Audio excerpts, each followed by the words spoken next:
Hello, and welcome to CTY's History in the Field of Advanced Learning. My name is Amy Lynne Shelton, and I am the Senior Research Program Coordinator at the Johns Hopkins Center for Talented Youth. CTY is excited to offer these sessions to celebrate the 45th anniversary of CTY by highlighting our past, present, and future, as well as some of our recent research on advanced learners. In this session, we will be focusing on CTY's history in the field of advanced learning. First, I'd like to introduce you to today's speaker, Dr. Amy Shelton, Executive Director of CTY. Amy, take it away. Thank you so much, Emily. And I'm really excited to have a chance to talk to everyone here. I'm glad you've come. This is kind of just going to be a little bit of a walk down memory lane, but not actually our memories, because much of this happened before many of us got here. So 45 years is a long time for many, many people in our CTY community. That goes back to before they were born. And so there's a lot here. I actually was laughing about the fact that when I was first pulling this together, this could be like an all-week event just talking about the history. So I'm going to instead give you kind of a fire hose of information, but it's really highlights from a very long history here at CTY. And I've broken it up into a couple different pieces. I'm going to jump right in. It would be wrong not to acknowledge our original founder, Julian Stanley, who is a highly decorated educational psychologist and a professor of psychology here at Johns Hopkins in his day. He's had many, many awards over the years. But it's interesting because many of the awards and what he's known for are not actually the things that we think of at CTY. And so I'm going to jump right into sort of how Julian got there and sort of how this history began. And it's interesting because from an educational standpoint, it shouldn't surprise anyone that some major shifts in education started with a brilliant student and some very dedicated educators. So it's often that student and educator combo. And really the way that CTY emerged was back in the late 60s, there was a student in 7th grade, Joe Bates, who was under-challenged in school. And he asked his math teacher, could he join the upper level math club instead of staying in his own grade? And his math teacher at the time, Paul Binder, agreed and began tutoring Joe. Then in 1968, a year later, his teacher, Paul Binder, asked the JHU computer programming instructor about getting Joe into a college level course. And this is actually a course that was designed for grad students. I believe it was grad students outside of the computer science field, although the history gets a little murky in some spots. And that instructor, Doris Lidke, agreed to let Joe Bates take her class. And it was interesting because the teacher, Paul, also decided to take the class alongside him, partly because Joe needed a ride to the class. And so this was an easy way to do it. And during that time, Doris Lidke also then introduced Joe Bates to Professor Julian Stanley, who is then a professor at Johns Hopkins University in the psychology department. Julian had a deep interest in academic ability, and meeting Joe was a pivotal moment. During that time, Julian got to know Joe Bates and recognized his potential. So in 1969, he worked to get Joe into college-level math courses. And that sort of started that idea of advanced learners taking higher-level courses. That actually represents the first college-level programming and really sparked Julian Stanley's interest in serving advanced learners with these kinds of opportunities. So then Julian began seeking additional high-performing middle school math students. When Julian actually reflected on his work with Joe, he had some interesting things to say. This is a quote from him showing kind of his motivation. And the key here is that Julian Stanley's interest was actually for a long time primarily more in the statistical and measurement realms, something that's very near and dear to my heart as someone who does a lot of quantitative research. And our director of research here at CTY, who many of you will hopefully meet at one of our later sessions, we're very interested in those notions of measurement and assessment. It's really interesting how quickly your investment in students in that realm can take you to a place like wanting to support them. And that's really what Julian is saying here in his quote, is how this really sparked his interest. If you want to hear more from Joe Bates, he's actually going to talk a little bit about his remarkable educational journey tonight at one of our other events, CTY Alumni Reflections and Future Visions. So hope for those of you who are in the right time zones, we know we couldn't do everything in all the best time zones, but hopefully you'll be able to join us for that. Joe will be there along with some of our other alumni. So if we think then about, so Joe sort of was the catalyst for Julian Stanley to get things moving. But then how do you actually coalesce that into an organization? And in its earliest beginnings, the Future CTY started with what's called the Study of Mathematically Precocious Youth, or SIMPY, as we tend to call it. Julian Stanley sought some Spencer Foundation funding, found out that they were supportive of educational efforts, and was able to start to secure funding to make these movements in the advanced learning field. And SIMPY really began with just finding students who were highly advanced in math, typically showing high scores on the SAT, although that kind of morphed from earlier days. I should also note that in 1971, when he first launched the SIMPY, that was also the year, for those of you who are alumni or current students, also year Don McLean released American Pie, another important element to CTY history. If we then look at what kind of transpired from there, so if SIMPY is sort of the earliest origins, we can see that in 72, there was actually a talent search, meaning that there was an effort to find students locally, because back in 72, you didn't have large online resources and we weren't offering programs across the country. And that was also the year that a second lesser known version was launched, which is the study of verbally gifted youth. So whereas the SIMPY was about the math, being mathematically talented, the SVGY program was about verbal ability. We continued for a couple of years into 73 and 74, where both the SIMPY program and the verbal program were kind of increasing. We saw the birth of the first few classes that were actually designed for these students in 1973 and then 74. So it's sort of an evolution of starting to actually go from finding these students and kind of finding places for them to actually creating places for them by creating classes.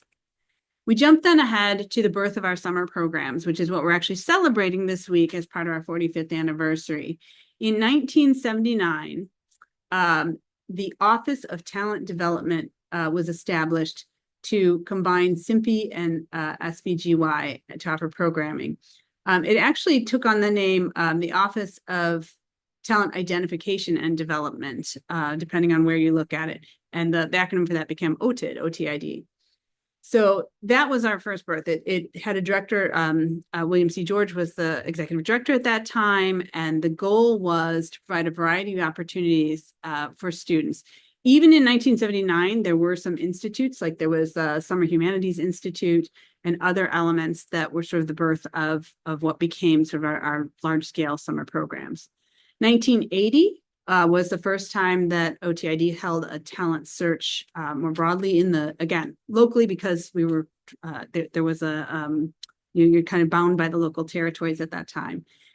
And that was also the year that additional talent searches started to emerge with the help of Julian Stanley, as well as some of the former SIMPY directors. So things like Duke Tip, which has now sunsetted, as well as a program in Arizona for these advanced learners. So there was sort of this coalescing around how do we build talent. And CTY in its early days under this OTID moniker was actually one of the catalysts in that having done this work with SIMPY and SVGY, there was sort of an effort for our folks here to help others do it as well. It's interesting because we tend to think of other talent searches as potential competition, but in reality, there are more kids to serve than we could ever possibly serve. And so building out a community of these, especially back in the 70s and 80s, where you didn't have quite the same ability for an online presence, it was a very valuable tool.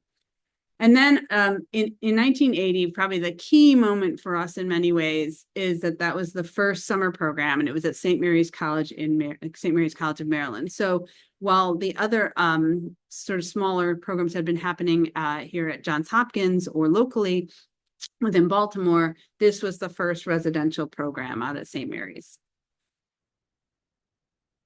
Now, then there was sort of the phases in which I just said we weren't really called CTY in the early days. And how did we get to the point of being called the Center for Talented Youth? Well, in 1981, Bill Durden, who is actually still a very good friend of CTY and has been a major mover in the field, became the executive director of the then Office of Talent Identification and Development. In 1982, we saw the Parent Advisory Council founded. So we were able to start getting input from parents. And the big summer programs at Dickinson College and Franklin and Marshall were launched. Those are two of our longest, oldest sites. This past year, we were at Dickinson College. The previous year, we were at Franklin and Marshall. But that was sort of the launch of what people think of some of the more traditional sites alongside Johns Hopkins. And this was also the year that Julian Stanley helped Northwestern start one of our sister programs, the Center for Talent Development, which continues today with small-scale in-person programs and some online learning. In 1983, this is the point at which OTE had gotten renamed and became the Center for Talented Youth. And so while we tend to think of CTY as sort of, it's always been the name, the actual name change did occur in 1983. I'll come back to that too. So those are sort of the earliest years. What I want to do next is there's so much to talk about that rather than talking about just all the things that happened, I've broken it down into sort of some just interesting key areas where we've seen growth and expansion. And I want to talk about that growth and expansion kind of by area. And I'm going to focus first on the first 40 years. And then I'll jump to where we are today with a little bit of a different take. So let's start a little bit with sort of what's the growth and expansion look like here. And I hope for some of you, since I can't cover everything, I hope some of the questions will help fill in some of these blanks. Well, I just noted that we weren't always called CTY here. But I would say we've always had a CTY spirit and that we've not always had the name. And so this was the evolution of the name, because I thought this is a fun and interesting thing that I don't think many people even at CTY are aware of. Some of the people who've been here a long, long time probably do, but many of us don't. So in the 70s, as I said, it was the study of mathematically precocious youth and the study of verbally gifted youth. Then it became the Office of Talent Identification and Development. And as I just noted, in 1983, it became the Center for Talented Youth. Now, most people thought the arrows were going to stop here. So I showed this to a couple of colleagues and they said, well, wait a minute, what do you mean 1995? It actually turns out that the Center for Talented Youth changed names again and became the Institute for Academic Advancement of Youth. At that point, if you look at the history, it looks like both names were largely used for the center itself. The programming remained CTY programming, but it added this other element of academic advancement. So there was a name change. So we went through a period where we weren't CTY, and then it became fully the Center for Talented Youth again in 2000. So I think the evolution of the name is interesting because so much what we talk about is really that you could sort of argue that what was officially called CTY programming came with the name, but really if we think about our history and our sort of the heart and soul of who we are and what we do, all of these things actually fall under what we consider CTY programs. So when we celebrate our history, we talk about 79 as the start of the formal organization, but really it goes back as far as the early days with Joe Bates and the other SIMPE students as well. So that's our name. I'm not going to stay on this one very long, but it also came along with changes in leadership. It was interesting to see that the name changes didn't align directly with changes in leadership. There's a lot of overlap. So it did not seem to be people coming in and claiming territory as much as just it was an evolution that was really stewarded by many different people over the years. And so here I have sort of our list of the various executive directors, all of whom came in, embraced sort of the spirit of CTY, but brought their own fresh elements to it. And you can see the tenures of these people have varied quite a bit over the years. The leadership is really only a tiny part of the story. And in fact, when I think about CTY and its history, so much of it is the people. And we talk a lot about our students and the history of our students, but it's also about the amazing staff members. And for those of you who might be from our staff who are on right now, I literally grabbed a random set of images. So if you're not up here, please know that has nothing to do with your value, past or present, to our organization. This is just a smattering of the fact that we have literally thousands and thousands of amazing staff members, past and present, including our permanent staff who are full-time and part-time throughout the whole year in our Baltimore-based office, whether they're physically here or remote, this is our home. We have the tremendous number of people who've worked for us over the many, many summers as site directors and instructors and TAs and research resident assistants, program assistants, office staff, the many, many people in our summer programs who we could not do this work without. And then a group that is often less present in our sphere, but just as important and an amazingly vibrant community, which is our online instructors who take care of our students throughout the year, summer and school year, in our many online classes. And the circle of folks who have supported CTY over the years goes well beyond that. And I would say that's far more important than the specifics of who's stewarding the organization through. So a huge thank you to our staff, past and present, and for those of you who might be students or alumni who are listening, hopefully future employees of CTY. It's an amazing community that goes beyond just our students. Okay, so other areas worth talking about. I call this distance learning because CTY Online actually has its origins in the distance learning world that goes back to early correspondence courses. And the history here is that back in 1984 was the earliest I could find that CTY offered the exploratory writing tutorial by mail. And this was exactly what it sounds like. You got mailed packets of assignments. You did the assignments, you mailed them back. Your instructor wrote feedback and mailed them back to you. So this was truly a correspondence course. That was the precursor to what we later call our online. In 1994, there was an email option added to these correspondence courses, which meant students could now get the information, do the work, and email it back, and they could get feedback a little more quickly. But at that point, students had to opt into the use of email. Specifically, I believe there was actually a form you had to fill out and send back saying, I want to do this via email. In 1995, CTY established its distance learning initiative. So this was sort of the chance to say, what should online learning look like at CTY? And began exploring the use of online courses, more officially web-based courses. 1997 was the year that CTY launched its first truly web-based online courses with the establishment of what was then called CTY Center for Distance Learning, later simply called Online Learning, the online learning team, or the online program team. So 1997 is sort of the origins of what we call now online, but you can see it goes all the way back to 1984 with these many correspondence courses. And as we were doing a lot of cleanup over the last couple of years, and so rearranging our office space, we came across many of the distance learning materials that have been used. And little known fact, in our system, we still actually use the initials DL or DIST for some of our tags. So even in our online space now, there's a history here of that distance learning. Some other interesting elements too are changes over time. So CTY Center for Distance Learning was really the sort of heart and soul of what became CTY Online Programs. In 97, that was the web interface. So that was the introduction of the ability to go online and to use a computer interface for it. But primarily, the assignments were still being done by email, and some students were still sending back assignments by mail. So we weren't yet at a place where things were fully online. This is just sort of samples from the old websites from our archive. You can see that in 1999, students had a choice between using surface mail or email formats for their work.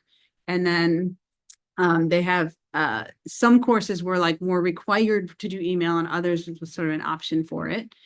By 2001, we had switched to CD-ROM and web-based formats. So now, rather than getting the materials and sending back, you could actually pop a CD-ROM into your computer. I mean, many students out there don't even know what we mean when we say that. And then by 2002, we had interactive and web-based courses. And now, rather than talking about it in terms of CD-ROMs, we actually talked about the web-based interface. But it's still, again, depending on what level course you were taking, how much or how little that was. By the mid 2010s, it did come down to things were being submitted fully online for the most part, where email was sort of an exception or a backup when you had technical issues. And that's interesting because today we can barely get students to actually check their email. So the idea that that would be the sort of the major source for assignments and such is interesting. And so at this point, we now have the online learning kind of established. I'm going to talk a little bit about kind of where we are with it today later on, and then there's another talk about that as well this week. But I want to now shift to sort of the history of our summer program. So that summer programs actually began back in with the 1979 with the summer in St. Mary's in 1980. So we had programs running under our moniker for many years, first under the OTID and then under CTY. And how did it evolve from there? Well, there's lots of different things we could talk about here, but I think some of the highlights are that we originally began really with what people think of as just older students and just what we call intensive studies. So CTY has different levels of courses, and in the early days, it was this intensive studies courses that were really sort of the bread and butter of CTY. In 1985, there was a pilot of a young student residential program, so that was still residential, but brought the age down a little bit farther and designed some classes for a slightly younger group. In 1989, that young student program was actually fully established. And then in 1992, there was an expansion of the young student programs here in Maryland to allow both residential and day programs. Now we could go even younger. So we had a couple of them here at Goucher College where it had both residential and day, and then our Sandy Springs Friends School, which became a longtime site for us as a day program. And then in 1996, there was another expansion of our academic programs under the Center for Academic Advancement, or CAA programs. This allowed us to do a different level of students. So still at the very high end, but a change in level. These courses were a little bit stronger in sort of enrichment contexts as opposed to the more accelerated. They were still advanced content, but they were being wrapped a little bit differently. 1996 is also the year that we started using lanyards at all sites. And for those of you who are alums or current students, you know the value of that lanyard. Staff here at CTY actually covet their lanyards as well. So that's another little bit of our sort of traditions here at the lanyards.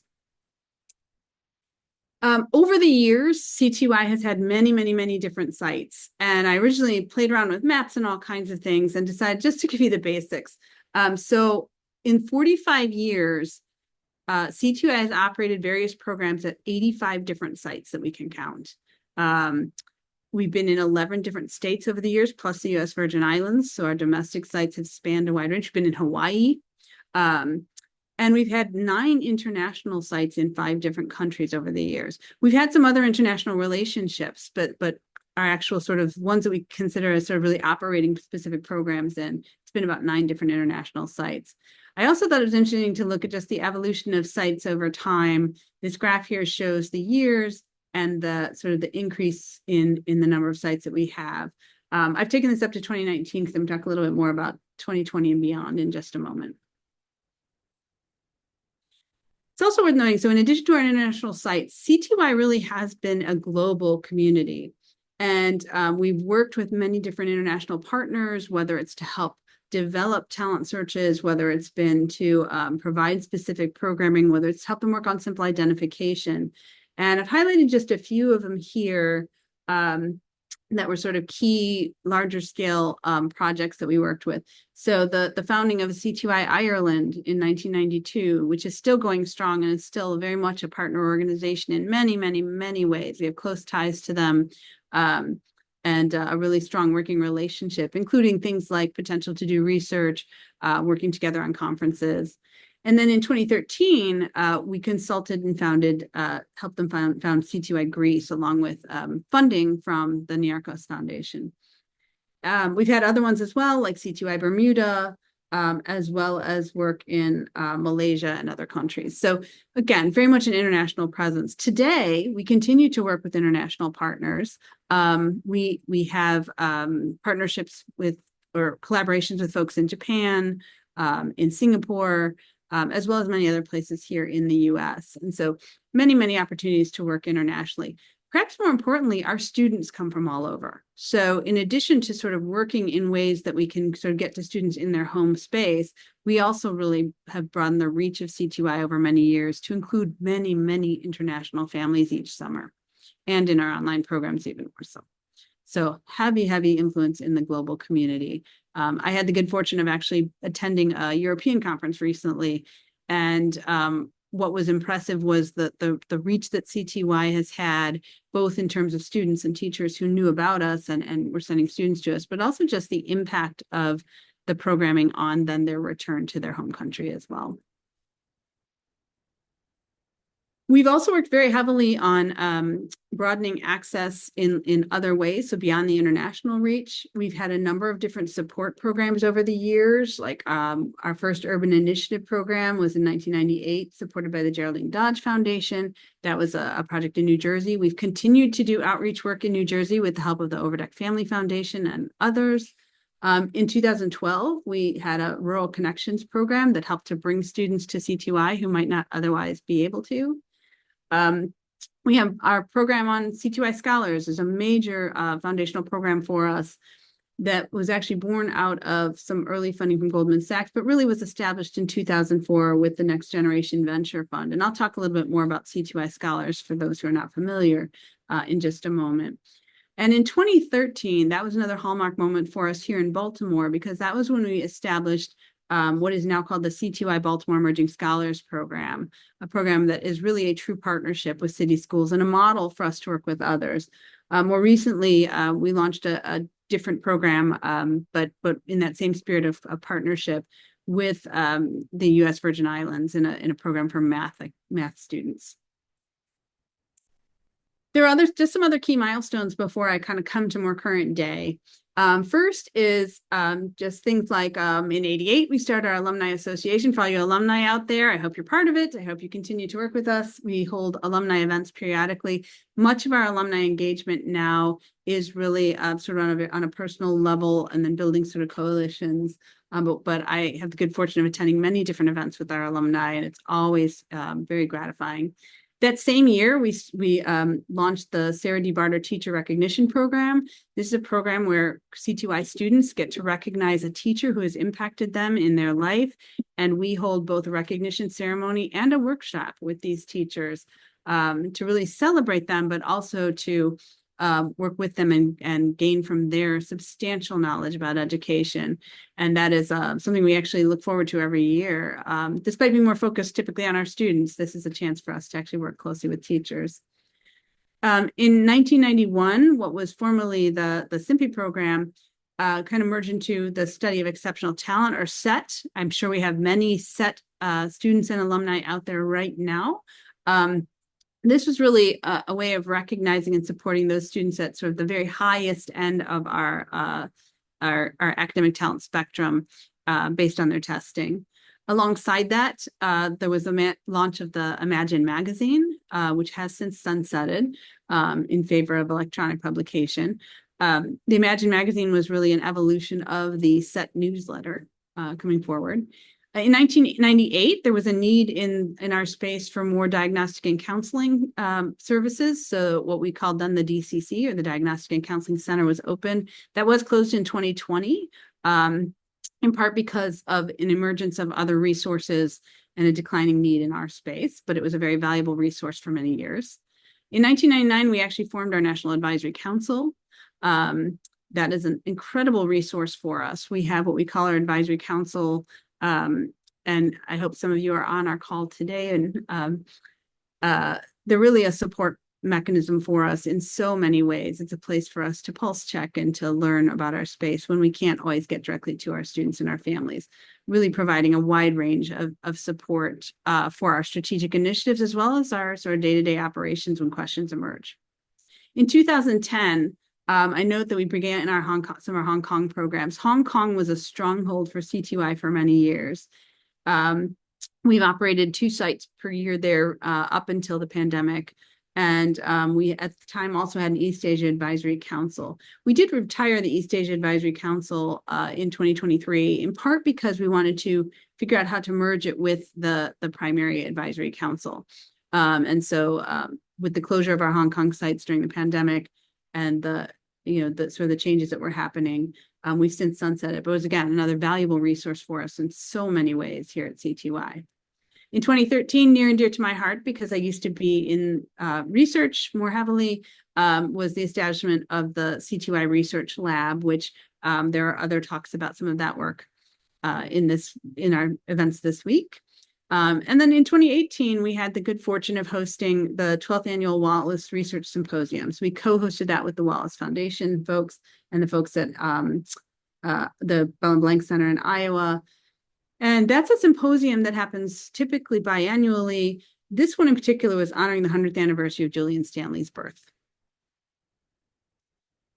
In 2019, I'm gonna hold here and say that this is where we were celebrating 40 years. So much what I've talked about today were things that we highlighted in sort of short form back in 2019.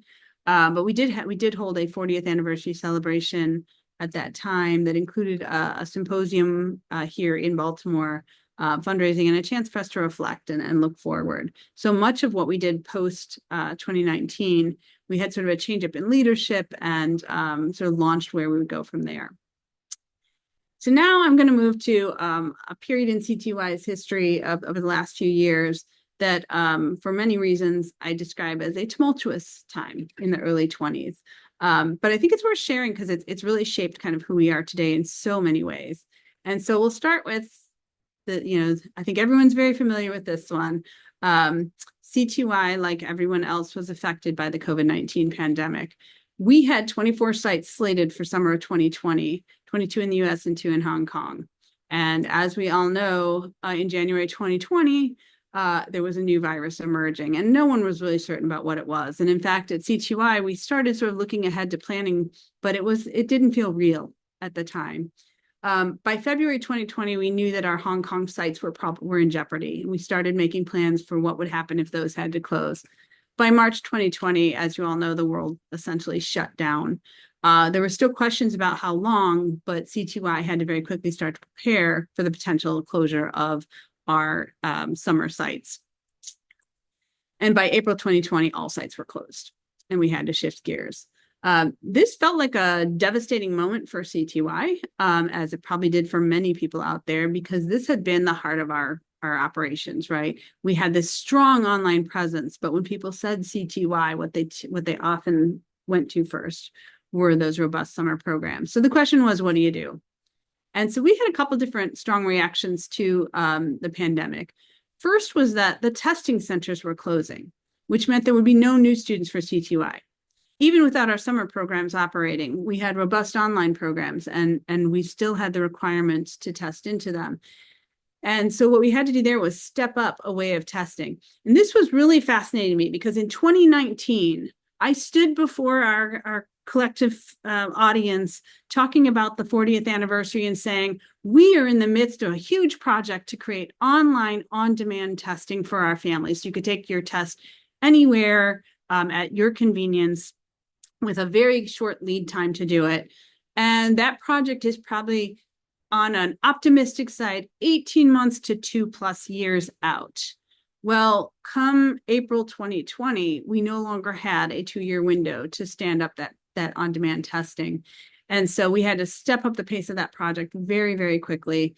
And we were able to. It was not the prettiest interface, but we were able to get our testing online with a video proctoring service that was sanctioned by the university, that was considered safe, and testing could take off again. So at a time when no one could test in a test center at their school, we were able to continue our testing. And to this day, that has become now a primary source for testing for us. And we have improved the system dramatically, and we continue to improve it each year. The second big thing was, with no summer in-person programming, there were big questions about, do we just shift all of our attention to our existing online, or do we try to do something to replace those programs? And while many organizations sort of just said, well, we'll just move our space online, we'll do the same thing, do it online, we took a different approach, and we used our 3-week sessions in a quite different way. We redesigned classes, and in a very, very short window of time, we stood up a new set of offerings. Many of you might know them as the live offerings. At the time, it was LIVE with the periods and all. We no longer do that. We just say live. But we used the 3-week sessions with a mix of synchronous and asynchronous activities. And we ended up serving, over 1,000 students with these programs in that very first summer, which was more than we thought we could do and more than we were initially anticipating. But it worked out. And I had the good fortune of actually teaching one of those classes. So it was a magical moment to actually learn more about our most current students in the space. Really a wonderful opportunity. And I bring this here because both of these projects were really truly remarkable for both the pace and the quality that we ended up with in a very, very difficult window of time. We were all working remotely, trying to get all of this work done. And the creativity of our staff and the resilience of our staff and our students in responding to these things was really truly impressive on many levels. Our other big reaction to the pandemic was that online learning became the school, right? That was the point at which it becomes school for all of the students, or many, many, many students across the US, whether they were actually online in their home, online in pods. There was very limited amount of in-person schooling going on here in the US. And what we saw then was our CTY online numbers were skyrocketing. Families were turning to CTY to occupy kids, to help with either to support some of their schooling or to embellish some of their schooling. And so we had to make some additional shifts where our CTY summer in-person staff, we shifted them then due to this surge to the new live courses and to this surge in traditional online. And again, then in summer 2021, there were no in-person sites. There was a lot of debate about whether that was possible. The tide was changing a little bit, but many of our sites were still not interested. And our university was one of the ones that was not willing to stand up a program. By the time it even looked like we might be able to, it was really too late. Okay, speaking of too late, so this is one of those slides that I don't know that anyone in an organization is thrilled to talk about, but I think it's an important part of our history. Those of you who are not familiar, our post-pandemic summer of 2022 was fraught with challenges. We determined in fall of 2021 that CTY would resume in-person summer programs for 2022. We established our site contracts, many of which were sort of sitting on hold during the pandemic. But then CTY really suffered an organization-wide failure on the hiring front, and it was due to many factors. There was a late start. We had staff that were still redeployed to our online space. We were getting a late start on the hiring to begin with. We did not anticipate many of the shifts in the workforce mentality that were coming with the pandemic. We didn't know or anticipate how some of the things like compliance checks and mechanisms might have changed during the pandemic. And so it was really a difficult window. And what we resulted in was we had insufficient support to safely operate. We couldn't bring students to all of our classes and all of our campuses in a way that we felt was safe. We're a little we're sometimes criticized for being a little overboard with our supervision and control of our students, but we think it's an important element when you're bringing this many kids together who are really bright, very clever, to a place that's unfamiliar.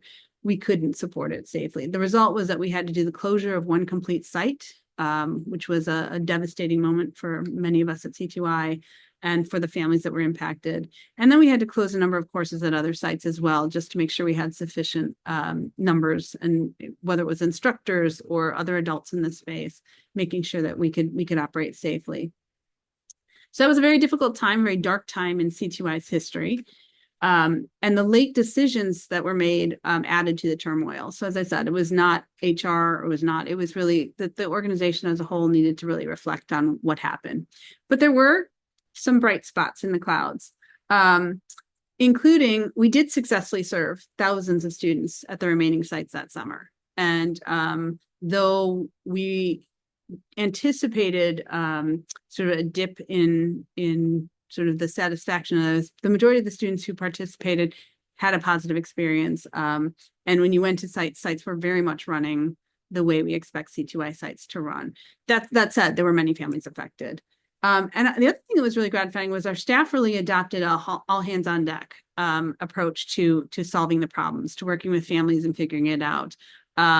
Where there were challenges, they were challenges that were not because staff were not working on it. It was because of other logistical issues. So it really was a moment to say, we've got a lot of what it takes. And the other one was really our community. And that's those of you here with us today. Our CTY community showed us tremendous grace despite the fumble, despite the difficulties. We were given a lot of leeway. And I attribute that to this massive history of all those things that I just showed you, all those people who contributed to CTY over the years, built up a lot of goodwill with many people. That's not to say that we didn't have people who were very upset with us. We were very upset with ourselves, but we did see a lot of grace in the community. And the lessons learned allowed us to have very successful summers in 2023 and 2024. And we expect another exciting and successful summer in 2025. So it ended up being a very difficult time, but also a time when we got a lot of opportunity to change. Then came 2023, and in 2023, we launched our strategic plan. This really started in fall 2022. And this was an opportunity for CTY. The university kind of came to us and we were reflecting on our own to say, all right, what does it take to actually kind of really live in this post-pandemic world? We weren't quite totally post-pandemic, but we were all back to doing things in person. And the questions came up like, what does CTY do best? What makes CTY unique? What does the post-pandemic educational landscape need from CTY? So what is the right kind of thing to be doing? And then one that the university really posed to us, which is, why does CTY belong at a Research One institution? So why are we here at the university? So this was an opportunity for CTY to really reinvent itself as the center for innovation that it always aimed to be, to get back to the heart of what makes CTY special, which is its role as a thought leader and the tremendous power of many of our programs. And so with that, we launched a new strategic plan, which can be found on our website. And we re-envision our mission. Now, it's interesting because if you've been with CTY for some period of time, the mission is not distant from what people think of as CTY. In fact, it was a tightening up of our approach and saying, let's really think about what we do well. So we crafted a new mission and vision, really aimed at how do we advance the field by supporting our students and our families in the best possible way and in the most innovative way. With a focus on really helping students reach their full potential to become learners and global citizens. And really, we did a sort of an overhaul in our own thinking to get us back to those basics. We established a set of foundational pillars, which you can hear more about later this week, including the idea that leading with advanced learners are in every community and every demographic. This is something that is a very firm belief and to me indisputable, that these students really are everywhere, and it's our job to figure out how to get to them and support them. We supported the differentiation among advanced learners. So I've mentioned a couple times that we have these different levels, and we think that's a really important space for us to continue to occupy, because we have evidence that even among advanced learners, sometimes you need to give them different things. We pair acceleration with enrichment, meaning that we are all about the advanced content and giving things at a faster pace, but we believe that that's best done when you can also provide an enriching, deeper context for things.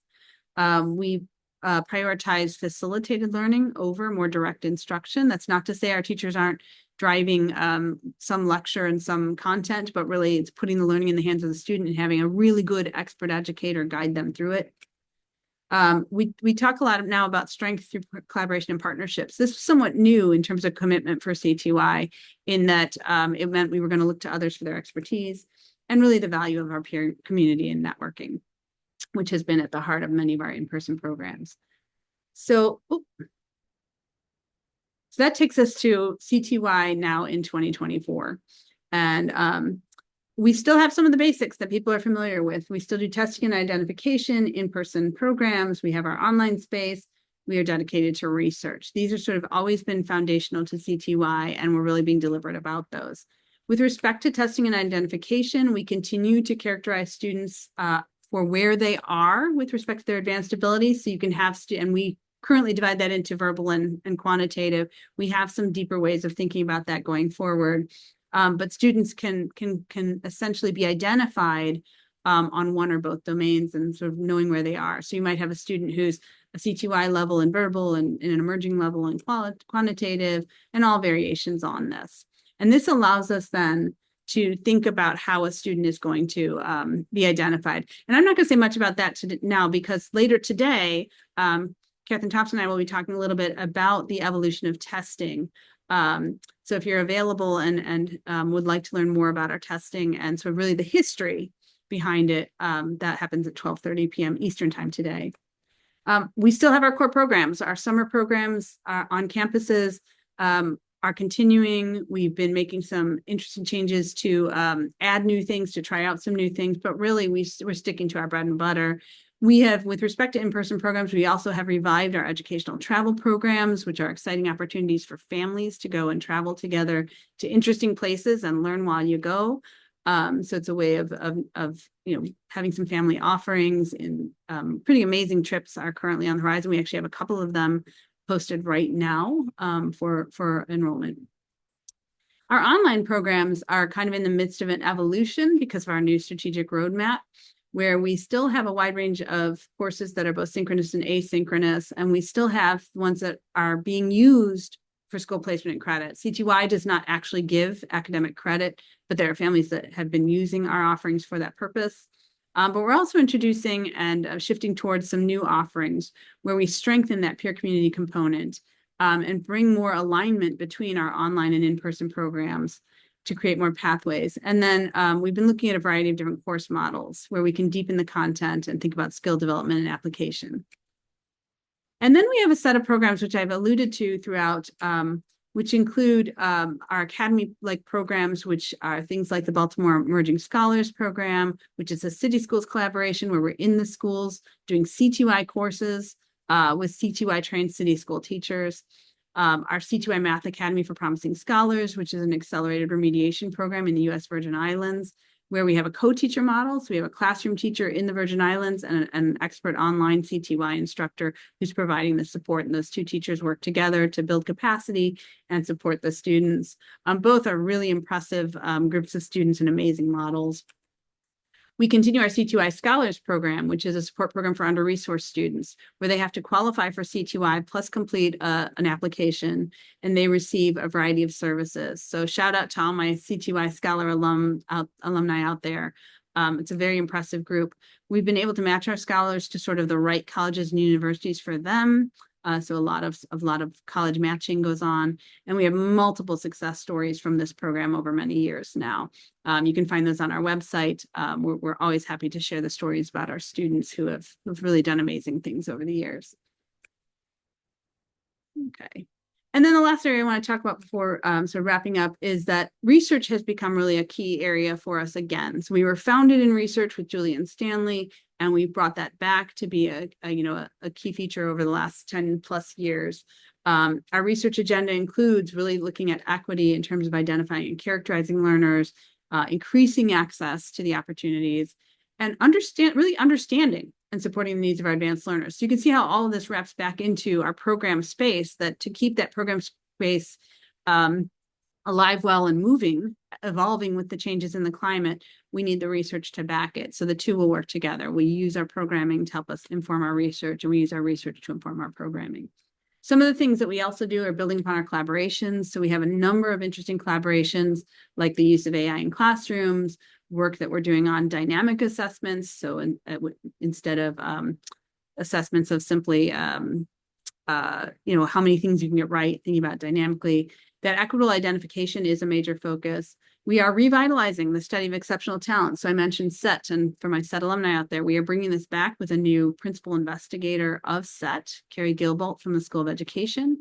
And we're looking at some interesting projects around how different tools can be used for tutoring and feedback and some other things. So these are just a smattering of things. If you are interested, we do have a couple of other talks coming up tomorrow on a couple of our key projects, including cognitive skills and the AI in action. So if you're available, those are on our website and our opportunities to see some of our work in action. So with that, I'm going to wrap up. I'm so grateful that people have joined us to kind of hear about where we've been and where we're headed. We're going to continue to build on our strategic roadmap. We're going to work under that to really unify that program space, to take it back to the basics. What do people expect from CTY? What does that look like in our new environment?